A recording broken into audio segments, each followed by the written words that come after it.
भाई नरेंद्र मोदी जिंदाबाद, नरेंद्र मोदी जिंदाबाद, नरेंद्र मोदी जिंदाबाद। प्रधानमंत्री श्री नरेंद्र मोदी जी की आयु के लिए, उनके उत्तम स्वास्थ्य के लिए और माँ भारती का नाम इसी तरह विश्व पटल पर वो रोशन रखे, उस सब के लिए हम सब ने यहाँ पर पूजा अर्चना की है और इसके बाद प्रसाद वितरण होगा।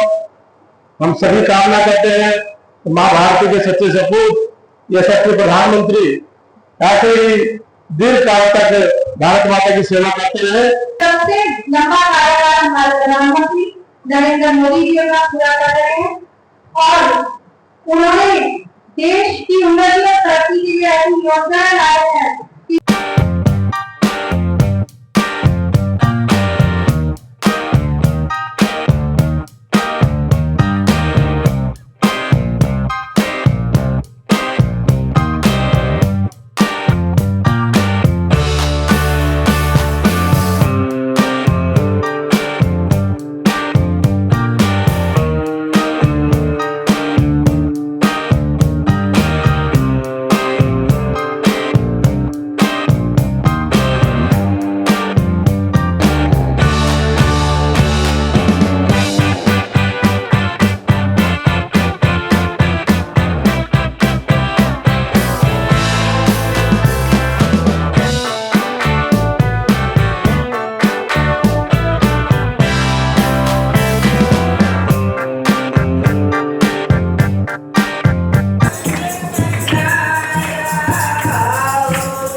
प्रधानमंत्री नरेंद्र मोदी ने लगातार जो कीर्तिमान हैं वो कायम किए हैं। आज एक विशेष कीर्तिमान जुड़ा है 10 जून 2026 को और वो ये है कि प्रधानमंत्री पद पे सबसे ज्यादा समय तक रहने का जो रिकॉर्ड है वो प्रधानमंत्री नरेंद्र मोदी के नाम हुआ है।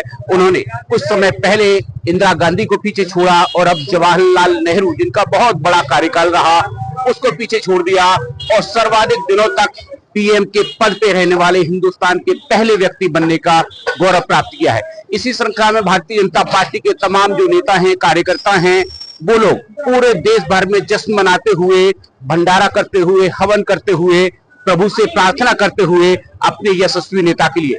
हम लोग इस वक्त मौजूद हैं मटियाला में। मेरे साथ मौजूद हैं अशोक शर्मा जो कि दिग्गज नेता हैं भारतीय जनता पार्टी के मटियाला से। अशोक साहब, किस तरह से सेलिब्रेशन हुआ, क्या कुछ किया गया? देखिए, बहुत बड़ा अवसर है भारतीय जनता पार्टी और भारत देश के लिए। आदरणीय प्रधानमंत्री नरेंद्र मोदी जी ने जवाहरलाल नेहरू जी का जो लगातार शासन का रिकॉर्ड था वो आज तोड़ दिया है और न केवल रिकॉर्ड तोड़ा है बल्कि आज भारत को सफलता की नई ऊंचाइयों तक पहुंचाया है। आज भारतवर्ष का नाम पूरे विश्व पटल पर बड़ी सम्मान के साथ, इज्जत के साथ लिया जाता है और मैं आज एक अखबार में दोनों का एनालिसिस देख रहा था। बहुत बड़ा अंतर, बहुत बड़ा विजन जो है वो दोनों प्रधानमंत्रियों के बीच में रहा है और नरेंद्र मोदी जी ने आज भारत को जिस ऊंचाई तक पहुंचाया है उसके लिए वो बधाई के पात्र हैं और हम सभी कार्यकर्ता उनकी इस यशस्वी कार्यकाल के लिए, उनकी अच्छे स्वास्थ्य के लिए और उनकी दीर्घायु के लिए यहाँ पर प्रार्थना कर रहे हैं। आज उनके इस खुशी के अवसर पर हम लोग भंडारा और छबील का आयोजन भी कर रहे हैं और पूरा मंडल यहाँ पर, हमारी निगम पार्षद अनुराधा शर्मा जी, हमारे मंडल के अध्यक्ष दिनेश जी, हमारी महामंत्री बेबी वर्मा जी, सोनू जी, श्रीकांत शर्मा जी हमारे पुराने महामंत्री हैं, पूर्व मंडल अध्यक्ष हमारे तरुण भूटानी जी और तमाम हमारे कार्यकर्ता मंडल के सभी यहाँ पर आए हुए हैं और एक बहुत बड़ा अवसर भारतीय जनता पार्टी के लिए है। न केवल भारतवर्ष को नई ऊंचाइयों पर ले जाने का बल्कि एक ऐसा कीर्तिमान जिसके बारे में सोचा जा सकता था कि कभी टूटेगा नहीं, उस कीर्तिमान को भी आज तोड़ा है। तो मैं इस अवसर पर भारत के यशस्वी प्रधानमंत्री जी को अपने पूरे मंडल की तरफ से मंगल कामनाएं देता हूं और उनके दीर्घ स्वस्थ जीवन के लिए भरपूर से कामना करता हूं। प्रधानमंत्री नेहरू ने देश को एक शुरुआत दी आजादी के बाद से, इंदिरा गांधी ने उसको आगे बढ़ाया और नरेंद्र मोदी ने विश्व पटल पे जो है ऊंचाइयों तक उस मुकाम को पहुंचा दिया है। आज हिंदुस्तान का नाम पूरे संसार में बड़े आदर्श के साथ लिया जाता है। इसमें पीएम मोदी का कितना बड़ा योगदान आप देखते हैं?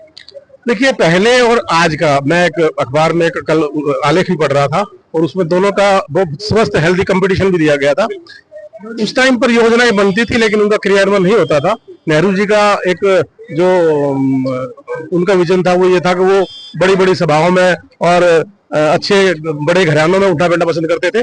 वो वहां पर उस टाइम केवल गरीबी हटाओ का नारा था, लेकिन गरीबी हिंदुस्तान की बढ़ती गई। लेकिन जो नरेंद्र मोदी जी का विजन है वो गरीबी रेखा से ऊपर ले जाने का विजन है, क्योंकि वो उन्होंने उस गरीबी को स्वयं जिया है। नेहरू जी आपको पता ही है कि वो तो गोल्डन स्पून लेके पैदा हुए थे और बहुत बड़े घराने में नेहरू जी उस टाइम पैदा हुए थे, अनेकों नौकर चाकर उनके थे।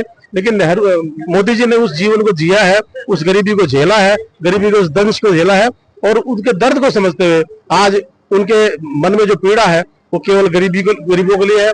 और भारतीय जनता पार्टी का संविधान भी ये कहता है कि अंत्योदय का सिद्धांत जो भारतीय जनता पार्टी लेकर आई थी, पंक्ति में अंतिम व्यक्ति तक जब तक सरकार की सुविधाएं योजना नहीं पहुंचे तब तक वो सरकार सफल नहीं हो सकती। इसलिए नरेंद्र मोदी जी ने सबसे ज्यादा काम गरीबों के लिए किया है। चलिए, अनुराधा शर्मा मौजूद हैं जो कि निगम पार्षद है मटियाला वार्ड से। अनुराधा जी, किस तरह से देखते हैं बहुत बड़ी उपलब्धि जो है प्रधानमंत्री के नाम हुई है, नरेंद्र मोदी के नाम, और लगता है कि आगे भविष्य में इसको तोड़ पाना असंभव हो पाएगा। आज जो है जगह जगह पर हमारे जो प्रधानमंत्री है उनका कार्यकाल बहुत लंबा समय तक जो चला है, उसके उपलक्ष्य में आज जगह जगह पूजा अर्चना, हवन और प्रसाद वितरण का आयोजन किया गया है। और प्रधानमंत्री नरेंद्र दामोदर दास जी ने जो कार्य भारत देश के लिए करा है वो अभी तक किसी भी प्रधानमंत्री ने इतना अच्छा कार्य नहीं करा है। उन्होंने जो योजनाएं बनाई हैं वो केवल कागजों तक नहीं रही हैं, वो जमीनी स्तर तक आई हैं। उनका उद्देश्य हर योजना का यही रहा कि जिस वर्ग के लिए, चाहे वो किसानों से रिलेटेड है योजनाएं, चाहे महिलाओं से हैं, चाहे वो किसान वर्ग से, मजदूर से, युवा से, जिस वर्ग के लिए जो योजनाएं बनाई गई हैं उसके लिए उसका सीधा लाभ पहुंचे और उसको क्रियान्वयन किया गया है। तो ये आप और हम सभी देख ही रहे हैं कि जो भी योजनाएं बनाई जा रही हैं विकसित भारत के लिए, उनका क्रियान्वयन करा जा रहा है। बहुत बहुत धन्यवाद। आप देखें कि इस मौके पर जो है श्री सनातन धर्म हनुमान मंदिर में सुबह पूजा अर्चना की गई और प्रधानमंत्री नरेंद्र मोदी के लंबे जीवन की दुआएं की गई, साथ में परमात्मा से आशीर्वाद जो है वो उनके लिए मांगा गया। और उसके बाद में आप देखें जो भंडारा है उसका आयोजन किया गया है। तमाम जो लोग हैं, राहगीर लोग हों, राह से निकलने वाले लोग हों और जो भी व्यक्ति हों, उन सबको जो प्रसाद है वो वितरण किया जा रहा है। और ये उम्मीद उनसे की जाती है कि प्रधानमंत्री नरेंद्र मोदी की लंबी उम्र के लिए भी वो लोग दुआएं मांगे और साथ में प्रधानमंत्री के जो कीर्तिमान है नरेंद्र मोदी के, उसको भी इस बहाने से सेलिब्रेट किया जाए। सहयोगी गौरव कुमार के साथ मटियाला से मैं अनंत कौशिक।